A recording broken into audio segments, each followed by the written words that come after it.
베드로전서 2장 1절 5절까지 말씀. 그러므로 모든 악독과 모든 기만과 외식과 시기와 모든 비방하는 말을 버리고 갓난아기들 같이 순전하고 신령한 젖을 사모하라. 이는 그로 말미암아 너희로 구원에 이르도록 자라게 하려 함이라. 너희가 주의 인자하심을 맛보았으면 그리하라. 사람에게는 버림받았으나 하나님께는 택하심을 입은 보배로운 산돌이신 예수께 나아가 너희도 산돌같이 신령한 집으로 세워지고 예수 그리스도로 말미암아 하나님이 기쁘게 받으실 신령한 제사를 드릴 거룩한 제사장이 될지니라. 아멘. 한번 앞서 산돌같이 세워집시다. 산돌이란 살아있는 돌이란 뜻이죠. 돌은 돌인데 살아있는 돌. 왜 돌이라고 하느냐? 이게 하나님의 성전의 주춧돌이 되는 돌을 말하는 거예요. 할렐루야. 예수 그리스도는 저와 여러분을 하나님의 성전으로 세우시는 주춧돌 같은 것입니다. 그래서 모퉁이에 버려져 있던 사람들에게 버려져 있던 돌이 모퉁이의 주춧돌이 되어서 그 주춧돌 위에다가 옛날 집들을 생각해 보세요. 우리 요즘처럼 콘크리트를 쫙 깔아놓고 거기에다 기둥을 세우고 이렇게 할 수 있는 게 아니고 콘크리트가 없잖아요. 그러니까 돌 같은 거 이렇게 쭉 깔고 그 가장자리마다 기둥을 세워서 소나무나 잣나무나 튼튼한 나무를 가지고서 이렇게 기둥을 세웁니다. 기둥 위에다가 이제 석가래 얹어서 집을 그래 짓고 밑에는 아궁이, 우리 같으면 아궁이를 놓고 서양 같으면 그냥 돌이나 나무나 뭐 이런 거 깔아가지고 이제 집을 짓는 거예요.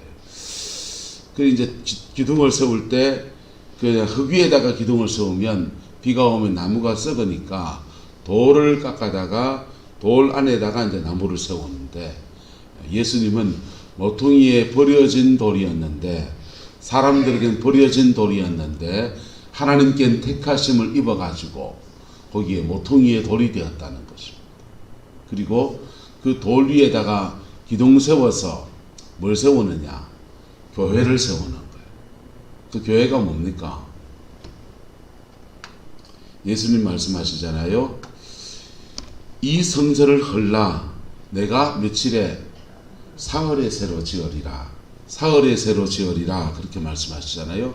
그 사흘에 짓는다는 말이 뭘 세우겠다는 것입니까? 사흘에 하나님의 성전을 짓겠다는 것입니다. 그 성전이 이 건물요. 여러분의 영혼 안에 하나님의 성전을 짓는데 실제적인 성전이에요. 실제로 주님이 거하시고 실제로 성령이 우리 안에 머무시는 성전이에요. 에덴 동산에 하나님의 성전, 천국 가면 성전이 있을까요? 없을까요? 없어요. 왜냐하면 천국 그 자체가 성전이고, 할렐루야. 자, 에덴 동산에 성전은 없어요. 에덴 동산의 성전이 뭐냐? 아담과 하와 그 자체가 성전이에요. 성전이 뭐 달리 성전이 아니고 하나님의 성령이 거하시는 전, 예? 하나님의 성령이 우리 성광교회에 머물면 이 교회는 하나님의 성전이지. 할렐루야. 예. 하나님의 성령이 여러분 가정에 머물면 여러분 가정은 성전이지요. 하나님의 성령이 내 육체 안에 머물면 내가 뭡니까? 성전인 거예요. 근데 내 육체 안에 성령이 머문다 할 때 그 정도의 차이가 있는 거예요. 그 정도의 차이가 있어서 성령이 발목에 차 오는 사람이 있고 무릎에 차 있는 사람이 있고 충만한 사람이 있고 그 성령의 임재의 차이가 있는 거예요. 그게 이제 어떻게 그게 되느냐? 따라서 산돌 앞에 설 때, 예수 그리스도 앞에 설 때 예수님은 우리 믿음의 기초석이 되셔서 사도 바울이 말합니다. 이 터 외에 다른 터를 닦아둘 사람이 없으니 이 터는 곧 누구시다? 예수 그리스도이시다. 예수님이란 터, 모퉁이의 기초석이 되시는 예수님이란 터 위에다가 성전이 지어지는 거예요. 그게 그랬다. 십자가 꽂을 이유가 없다. 이 모퉁이의 터에다가 십자가 세워져서 성전이 세워지는 거예요. 할렐루야. 저와 여러분 한 명 한 명이 하나님의 성전으로 세워지는 은혜가 있습니다. 할렐루야. 예수 믿고 구원받는 정도에서 끝나는 사람은 이 깊은 세계를 몰라요. 예수 믿고 천당 가고 예수 믿고 구원받고 그것밖에 몰라요. 근데 내 안에 성령이 운행하시고 내주하시고 운행하시고 내 안에서 역동하시고 내 안에서 영적 전쟁이 어디서 먼저 일어났냐? 여러분 속에서 먼저 일어납니다. 제일 먼저 일어나는 데가 생각. 어디에서 일어난다고요? 생각에서 제일 먼저 일어나요. 진리를 따를 것인가 말 것인가. 머릿속에서 온갖 잡념이 많은 사람들은 사단의 공격이 생각에 많은 거예요. 생각에서 어디로 가냐? 마음으로 가요. 마음에서 뜻으로 간다고. 요게 우리 내면에서 영적 전쟁이 일어나는 영역이에요. 생각에서 무너지면 그 다음 선이 마음선이 무너져요. 마음선이 무너지면 그 다음 그 사람의 의지를 무너뜨리면서 그게 무너지면 죄가 밖으로 나와요. 밖으로 나오면 가해자가 되죠. 밖으로 안 나오고 자기 속에서 막 계속 이러고 돌고 앉아있으면 기사를 파먹게 되는 거예요. 사단이 기사를 파먹게 만든다. 그래서 안으로 막 파고드는 사람들은 우울증 걸리고 밖으로 뻗어나간 사람들은 여러분 고혈압 걸려요. 이제는 그렇게 마귀의 손에 의해서 놀아나고 망하고 그러는. 근데 예수님이 오셨습니다. 할렐루야. 우리에게 믿음을 주셨습니다. 예수 믿는 믿음을 주실 때 우리는 구원이라고 하는 은혜가 임해요. 할렐루야. 구원받고 나면 그 다음 우리의 생각에 두 가지 은혜가 주어지는데 따라합시다. 가치관. 세계관과 가치관이 예수를 믿는데 세상인 사람이 있어. 네. 죄 짓는 것에 대해서 아무런 생각이 없는 사람. 마음대로 죄 짓고 마음대로 욕하고 마음대로 술 먹고 마음대로 뒷담화 치고 마음대로 남 깎아내리고 그 사람은 가치관 자체가 문제가 있는 거예요. 그게 진짜 아무 생각이 없고 그렇다면 양심에 화인 맞은 거예요. 심각한 거라. 가치관은 공부해야 됩니다. 뭐 해야 된다고요? 성경을 배우세요. 성경을 배워서 성경적 가치관이 여러분에게 있기를 축복합니다. 어떤 사람은 이 가치관을 잘 세워가지고 남을 자꾸 얘기하는 사람이 있어요. 예. 남을 자꾸 얘기해요. 여러분 거울을 비릿바 붙여놓으면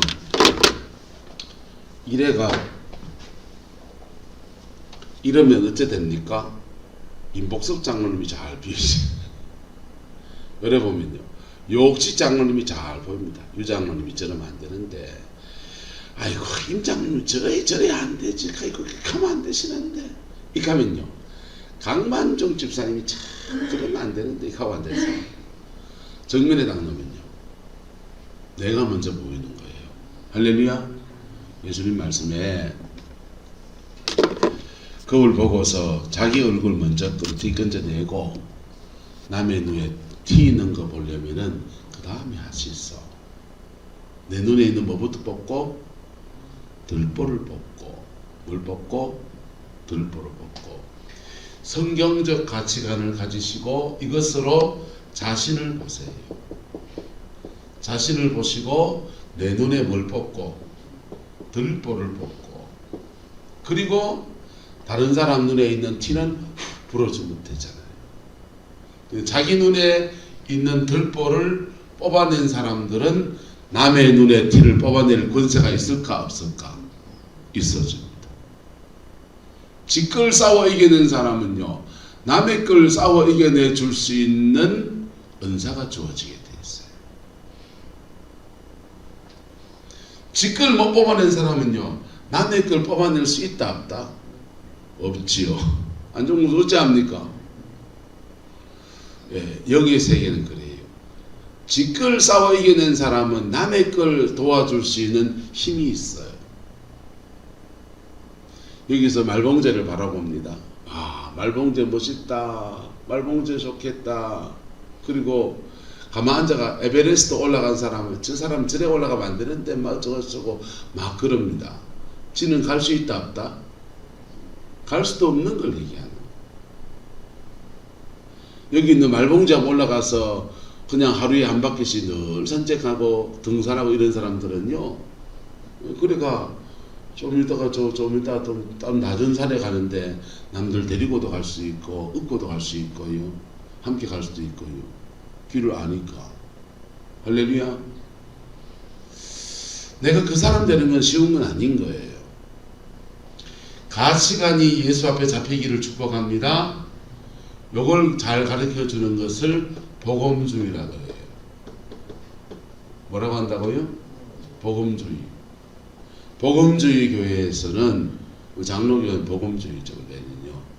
저는 조금 다르게 하지만은 복음주의 교회는 말씀을 정확하게 가르쳐주고 말씀 붙들고 성경 공부하고 십자가에 회개하고 자기 눈에 들보 뽑아내게 하고. 할렐루야.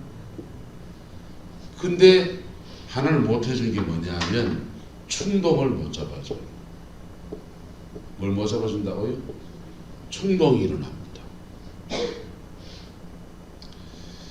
교회 안에 장로님이든지 권사님이든지 목사님이든지 사람이 중년기가 되면 늦바람이 와요.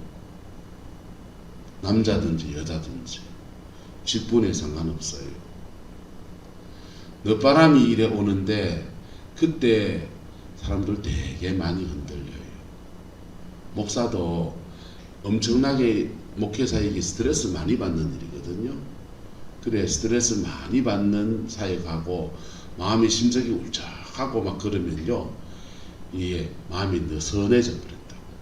그럴 때 어딘가 위로를 받고 싶은데 사모는 맨날 딸짓 듣고 하면은 딴 데 눈이 가버리는 거예요.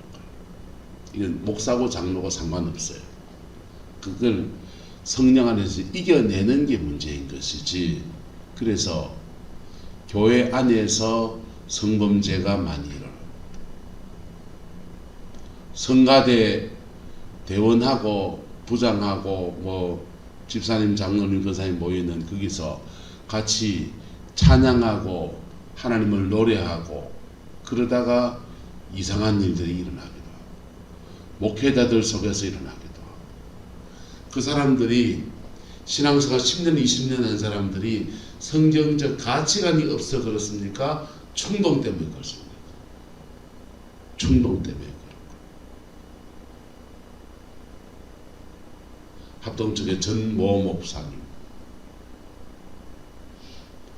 부흥사를 든 어느 목사님, 이런 분들요, 말년에 이 충동 때문에 넘어져 가지고 그 난리가 나. 근데 이게 충동은 가치관으로 안 돼요. 충동은 어디서 올라오냐? 잠재의식에서 오거든요. 가치관은 의식에서 오고요. 의식과 무의식 사이에서 인생은 사단은 역사하는 거예요. 의식에서 역사하면 가치관 문제가 들고 성경 공부해야 되지만은 무의식, 잠재의식에서 올라오는 것들은 그거는 배운다고 된 문제가 아니에요. 그거는 따라서 잘 해소해야 합니다. 잘 뭐 해야 된다고요? 해소해야 돼요. 성충동이 있으면 아내를 두고 남편을 두고 자기의 성 파트너를 두는 게 맞아요. 재혼하셔야 돼요. 그리고 그걸 재혼할 수 없는 상태면 운동이나 다른 걸로 잘 자기를 해소해야 돼요. 해소해서 그걸 풀어야 된다. 잠재의식의 영역에서 일어난 문제를 다루는 것을 심리학이나 상담과 심리학을 통해서는 해소하라고 그래요. 잘 해소하라. 근데 잘 해소하는 것 이상의 세계가 있는데 바로 따라합시다. 성령으로 풀어봅시다. 성령으로 풀면요. 성령으로 풀면은 성령이 여러분의 영혼 속에 만족함을 주시기 시작한다. 할렐루야. 잠재의식 안에 문제가 깊은 사람들에게는요, 성령이 때로는 불로 역사해서 막 태우지만요, 성령의 생수가 임합니다. 뭐가 임한다고요? 성령이 생수처럼 역사해요. 성령의 생수가 임하면 마음에 안 채워진 것들을 막 채우시기 시작합니다. 남편이 안 채운 걸 채워주시고, 부모가 안 채운 걸 채워주시고, 세상이 못 채워진 걸 채워주시고, 끓떡거리는 그 모든 것들을 성령의 그 생수가 우리 영혼을 채워주시는 거예요. 수가성의 여인한테 예수님께서 불을 받으라고 하지 않았어요. 수가성의 여인은 사마리아 성에 들어가서 남들 서늘할 때 물질러 오는데 땡볕살에 물질러 옵니다. 사람들이 안 오는 때 부딪히기 싫고 만나기 싫고, 사람을 안 만나는 시간에 땡볕이라도 차라리 그때 물질러 가는 게 좋겠다 해서 우물가에 물질러 그렇게 땡볕에 오는 거예요. 그분을 주님이 만나 주십니다. 대인기피증이 있는 사람, 상처가 많은 사람, 잠재의식 안에 문제가 많은 사람, 주님이 그에게 성령의 불을 받으라 하지 않고 따라합시다. 내가 주는 물을 먹는 자는 영원히 목마르지 아니하리니 이는 너의 속에서 솟아나는 샘물이 되리라. 너의 영혼 속에서 솟아나는 샘물이 되어서 그 생명수의 샘이 영혼 샘 속에 퐁퐁퐁퐁 솟아난다는 거예요. 할렐루야. 성령의 생수가 여러분 안에 충만하기를 축복합니다. 그럴 때 성령이 이렇게 임해 있으면요, 사단은 우리에게 성충동이나 탐욕의 충동이나 누굴 배워서 폭력의 충동이나 혈기의 충동이나 그 충동을 주고 충동을 가지고 그 다음에 마음 옛날 기억의 마음 상황을 일으키면서 그 다음에 의지를 무너뜨리면서 죄가 밖으로 툭 튀어나가도록 그렇게 사단이 메커니즘 하는데, 우리의 생각 안에 충동이 왔을 때 우리 마음 속에 성령이 생각의 한계를 이래 넣어주는 거예요. 어떤 분은 찬송이 한 소절 떠오릅니다. 옛날에 김문택 목사님은 길 가다가 예쁜 여자를 보면 이래 눈이 돌아가는 남자의 본능이 있잖아요. 이러려고 하는데 갑자기 자기 마음속에 찬송 한 소절이 떠올라요. 그 사랑 얼마나 아름다운지, 그 사랑 얼마나 나를 부욕해 하는지. 그 찬송 한 대를 들으면서 내가 어떤 은혜를 입어서 지금 여기 있는데 정신이 버져드는. 충동이 올 때 성령이 우리와 함께하면 성령은 마음과 생각을 지켜줍니다. 마음과 생각을 지켜주시면서 이 충동이 올 때 다른 감동이나 감화를 주셔가지고 이걸 이겨내도록 도와주신다고. 그게 하나님의 역사예요. 그 은혜가 저와 여러분과 함께하게 되기를 예수 이름으로 축복합니다. 그렇게 해서 이게 다 어떻게 되냐, 따라서 산돌 앞에 그리스도 앞에 나를 드러낼 때마다 이렇게 자꾸 나를 고치시고 나를 싸매시고 온전케 하시면서 우리 영을 살려내시고 그 다음 생각과 마음과 뜻을 새롭게 하시면서 우리 자신을 뭘로 삼는다? 예수 그리스도의 터 위에 서 있는 우리 자신이 신령한 성전으로 세워지는 은혜를 주십니다. 그리스도의 터 위에서 여러분 자신이 성전되기를 예수님의 이름으로 축복합니다. 이게 얼마나 깊이 됐냐에 따라서 성령이 그에게 얼마나 임해 있느냐 이런 걸 나타낸다. 고린도 교회의 은사 자랑하고 여러 가지가 많을 때 사도 바울이 이렇게 말합니다. 내가 가서 그들의 말을 알아보지 않고 그들의 능력을 알아보겠다. 하나님의 나라는 말에 있지 않고 어디에 있다? 능력에 있느니라. 그 능력이 뭐냐? 네 안에 얼마나 그리스도의 영이 임해서 네 안에 얼마나 그리스도의 영이 임해서 네 안에 얼마나 그리스도의 영이 임해서 네가 얼마나 하나님의 성전답게 세워져 있는지 그거 보겠다. 직분이 뭔 소용이 있습니까? 성령이 없는데. 돈이 많으면 뭐합니까?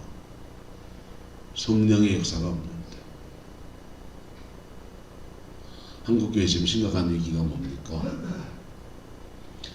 어느 날 교황이 프란치스코와 대화하면서 그렇게 말합니다. 베드로 사도가 말이야. 은과 금은 내게 없거니와 내게 있는 것으로 내게 주노니 나사렛 예수 이름을 걸으라 했잖아. 근데 우리는 그 말 못해. 은과 금이 이렇게 많아! 자랑합니다. 그러니까 프란체스코가 말해요. 그러니까 나사렛 예수 이름을 걸으란 말도 못하지.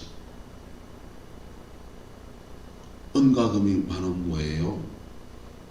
성령의 임재가 사라져버려서 예수 이름으로 걸어라. 하나님의 능력이 사라져버린 교회. 이게 지금 한국교회의 현상이에요.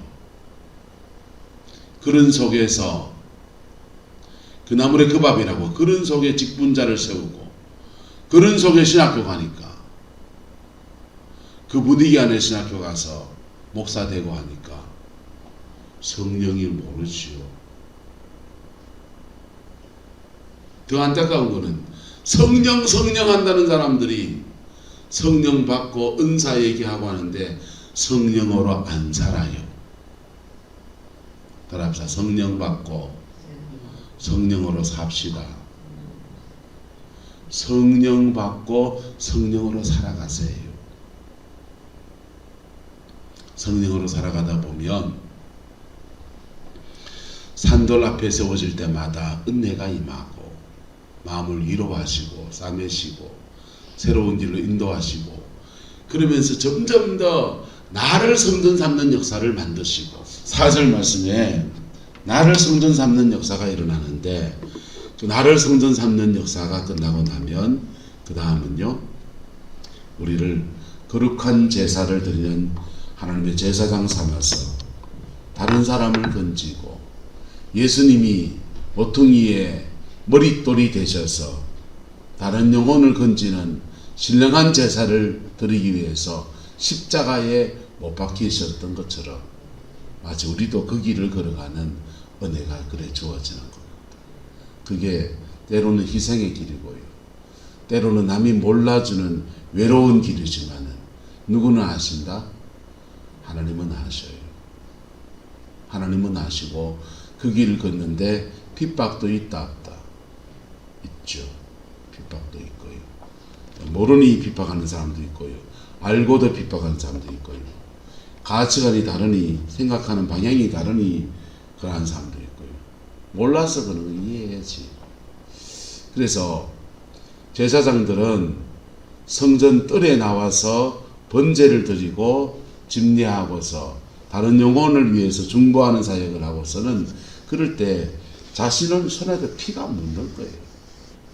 그래서 묻은 피를 물두멍에서 손을 깨끗이 씻고서는 그리고는 성소 안으로 그렇게 들어가서 또다시 회복이 되는 깊은 은혜로 그렇게 나가는 겁니다.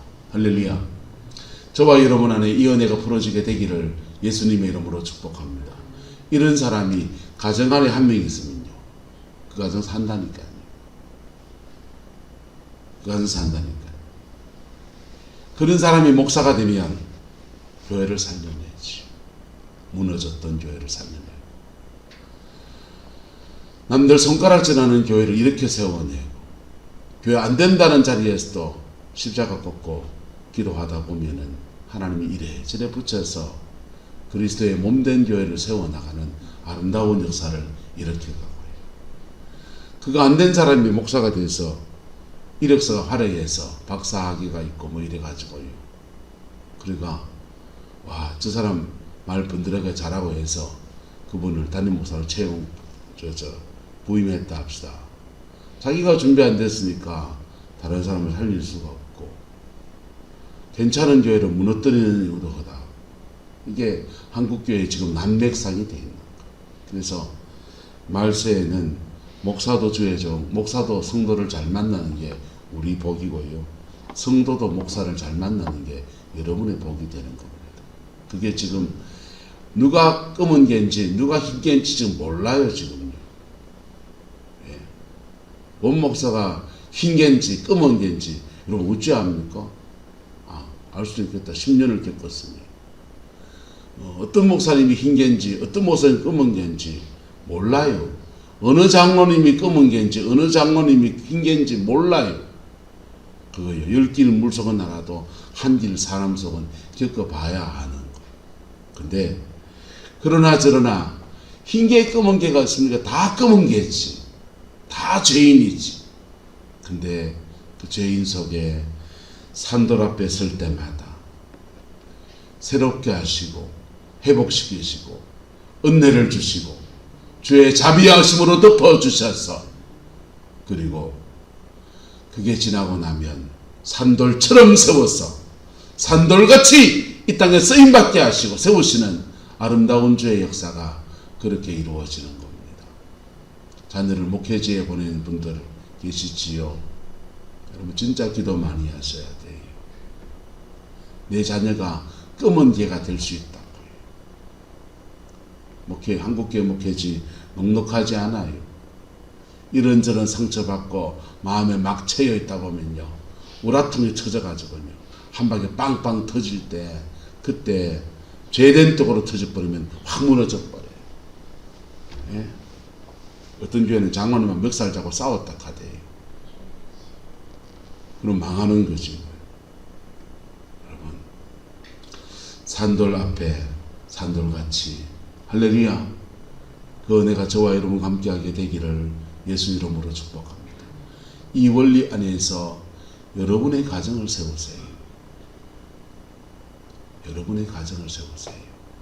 여러분의 인생을 십자가 앞에 서서 세우시고, 그리고 그 속에서 내 자녀를 건져내고 세우고, 그래서 그리스도의 신령한 제사를 드리는 제사장으로 서서 그 일을 이루어내십시오. 그 복을 축복합니다. 그런 사람, 열매 있는 사람 제가 인정할 겁니다. 존중할 것입니다. 네. 그 사람 좀 못 배웠어요. 그 사람 다른 재능이 좀 모자라도요, 교회에서는 그 사람이 왔다요. 네. 그 사람에게는 그걸 이렇게 세우는 기름 부음이 있거든요. 없는 사람은 구원은 받죠. 구원 받죠. 예수 믿으니까. 하지만 열매는 없어요. 큰 열매는 없어요. 기도하겠습니다. 좋으신 아버지 하나님, 산돌 앞에 서기를 원합니다.